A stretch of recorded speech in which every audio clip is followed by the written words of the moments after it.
नामदेव जी रोज जाते थे विठ्ठल का दर्शन करने और रोज प्रार्थना करते, मेरी मैया रोज भोजन बनाती है, आप कभी पाने के लिए आओ ना ठाकुर जी।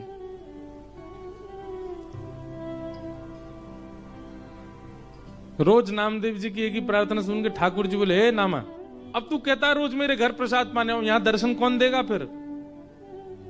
एक काम हो सकता है। बोले क्या? तू मेरी जगह खड़ा हो जा तो मैं जाऊं प्रसाद पाने। नामदेव जी बोले, ये कैसे संभव है? बोले तू आना, मैं श्रृंगार करूंगा तेरा, बिल्कुल पंडरीनाथ बना दूंगा और फिर मैं जाऊंगा तेरे घर प्रसाद पाने।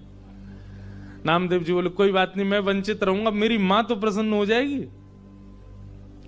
नामदेव जी पंडरीनाथ भगवान की जगह खड़े हो गए। अब भगवान सामने खड़े होकर बता रहे, ऐसे खड़े हो। नामदेव जी ऐसे खड़े हो गए। नेत्र बंद कर लो। बोले कर लिए। ठाकुर जी ने स्पर्श करके बिल्कुल श्याम वर्ण के जैसे ठाकुर जी वैसे बना दिया। अब ठाकुर जी बोले, अब तुम पंडरीनाथ हो गए हो? बोले जी। अब याद रखना 3:30 बजे सुबह काकड़ा आरती होगी, मंगला आरती।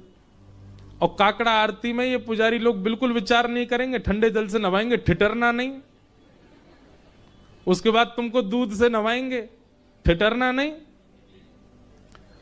नामदेव जी बोले, मुझे नहीं बनना पंडरीनाथ। बोले नहीं, अब तो तू खड़ा ही रहे यहीं पे, अब तेरे को भी तो पता चले मुझे क्या अनुभव होता है।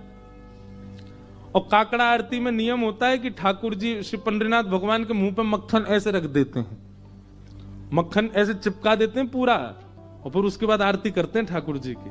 कभी जाओ पंढरपुर दर्शन करना मंगला का, काकड़ा आरती बहुत सुंदर होती है। तो ऐसे मक्खन रख देंगे, मन तो होगा तेरा खाने का पर चाटना नहीं। अगर नेक भी मक्खन खत्म हुआ तो पुजारी बहुत मारेंगे। मैं कुछ नहीं करता, मैं केवल चुपचाप खड़ा रहता हूं। उसके बाद तुम्हारा श्रृंगार होगा और श्रृंगार के बाद फिर द्वार खोल दिए जाएंगे, सब भक्त आके चरणों में प्रणाम करेंगे और कुछ भी मांगे देना नहीं, सुन लेना।